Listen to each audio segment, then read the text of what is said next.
The President of the United States is the Commander-in-Chief of America's armed forces and holds the power to conduct war.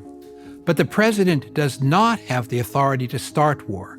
The United States Constitution makes that clear. The power to declare war lies with Congress. Similarly, the President does not have the unilateral authority to end wars. Peace treaties must be ratified by the Senate.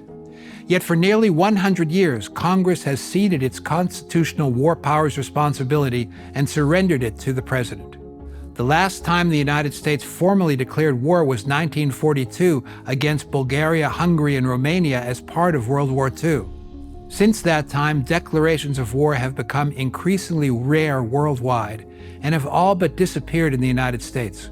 The Korean War began under the United Nations, the Vietnam War under the Gulf of Tonkin Resolution.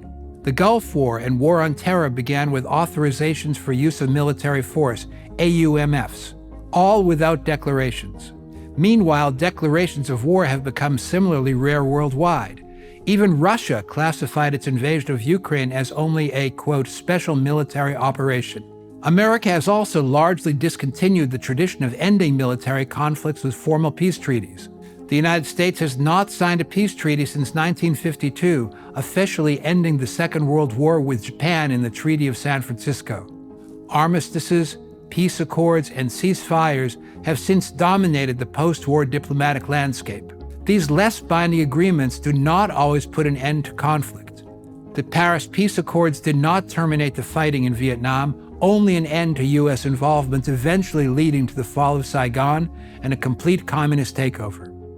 Congress's relinquishing responsibilities in both war and peace has ended diplomatic traditions, reduced political accountability, and blurred the separation of powers.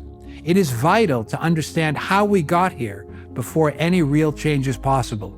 Three key factors have contributed to the congressional abandonment of its constitutional duty.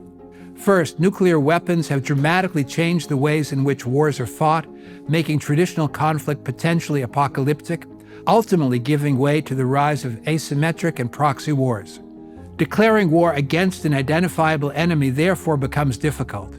Second, after the Hague Conventions at the turn of the 20th century and subsequent world wars, a thick network of international law has emerged. Belligerent forces are subject to rules of engagement and accountable for war crimes. A state can either avoid or at least delay such lawfare by sidestepping formal declarations. If it is not at war, it may evade the laws of war. Third, the transformation of governance has increasingly concentrated power in the executive branch, leaving Congress with considerably less influence over military matters. Without the clear justifications provided by a formal declaration of war, conflicts can expand indefinitely in scope and duration. The marginalization of traditional diplomacy in favor of military approaches reduces the capacity for effective negotiated settlements. Most importantly, the constitutional balance of powers becomes distorted when Congress's role in authorizing military action diminishes. Declarations of war and treaties of peace may seem like antiquated formalities, but they embody essential elements of democratic governance and international stability. Formal declarations ensure public justification for military action, outline specific objectives that can be measured, and guarantee the engagement of legislative bodies that represent the people. Treaties of peace can help provide definitive conclusions that address the root causes of conflict rather than merely pausing hostilities until they inevitably resume. Although formal declarations of war may have gone out of fashion, war itself will not. Without a return to an expectation for war declarations and firm peace treaties, conflicts become more likely to begin without warning and continue without resolution.